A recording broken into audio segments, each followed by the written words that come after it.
কিছুদিনের মধ্যেই শীত চলে আসবে, তাই একবার কোল্ড কফি খেয়ে নিলে ভালো হয় না বন্ধুরা?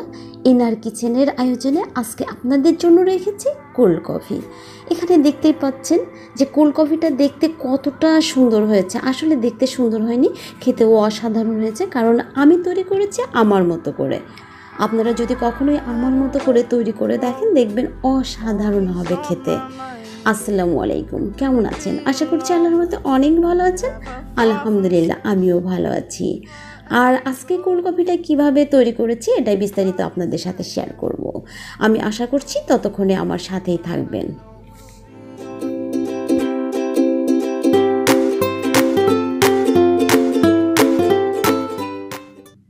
আমি প্রথমে তৈরি করে নিব চকলেট গানাশ। আর চকলেট গানাশ তৈরি করার জন্য আমি এখানে চকলেট গুঁড়া করে নিয়েছি, আর এর মধ্যে দিয়ে দিব লিকুইড দুধ।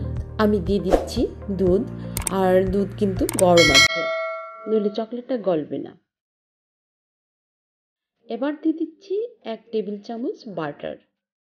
এগুলো ভালো করে একটু মিক্সড করে নিব। দেখতে পাচ্ছেন এগুলো আমি ভালো করে একটু মিক্সড করে কিছুক্ষণের জন্য ঢেকে রেখে দিব। আমি সামান্য কয়েক সেকেন্ডের জন্য ঢেকে রেখে দিব। এবার আমি এটাকে ভালো করে মিক্সড করে নিব।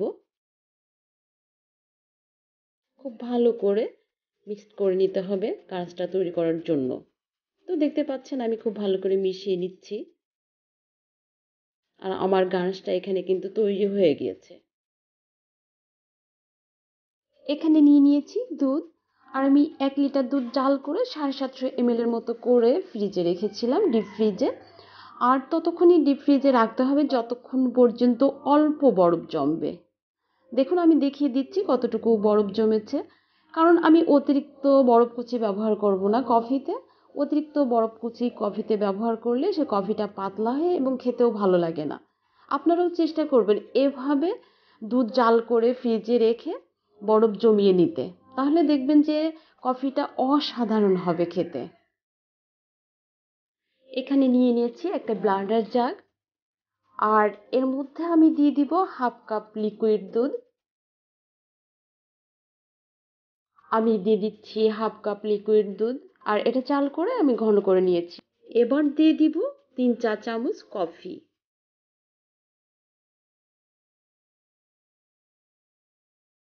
এবার এটাকে ভালো করে ব্লেন্ড করে নিব। দেখতে পাচ্ছেন আমি এখানে ভালো করে এটাকে ব্লেন্ড করে নিচ্ছি। এবার দিয়ে দিব সেই দুধ যেটা আমি ফ্রিজে রেখেছিলাম বরফ জমানোর জন্য। সম্পূর্ণ দুধ আমি দিয়ে দিয়েছি। এবার দিয়ে দিব ড্যানিশ কনডেন্সড মিল্ক, কারণ আমি চিনি ব্যবহার করছি না। ড্যানিশ কনডেন্সড মিল্ক দিয়ে দিব 1/2 কাপের থেকেও একটু বেশি। এবার আমি এটাকে ঢেকে দিব, ঢেকে দিয়ে ভালো করে ব্লেন্ড করে নিব। দেখতে পাচ্ছেন আমি এটাকে ব্লেন্ড করে নিচ্ছি। আমার ব্লেন্ড করা হয়ে গিয়েছে। এবার আমি গ্লাসগুলোতে সার্ভ করে দিব।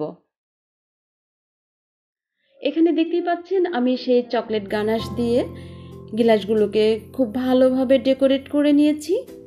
আসলে এটা দেখার সৌন্দর্য, মানে খেতে খুব বেশি ভালো হবে সেজন্য না, আপনারা চাইলে স্কিপ করতে পারেন। তো আসলে দেখতে যদি সুন্দর হয় খেতেও মন চাইবে, এজন্য আমি গ্লাসগুলোকে ভালোভাবে ডেকোরেট করে নিয়েছি। আর দিয়ে দিচ্ছি কফি। দেখতেই পাচ্ছেন কফির কালারটা কতটা সুন্দর হয়েছে।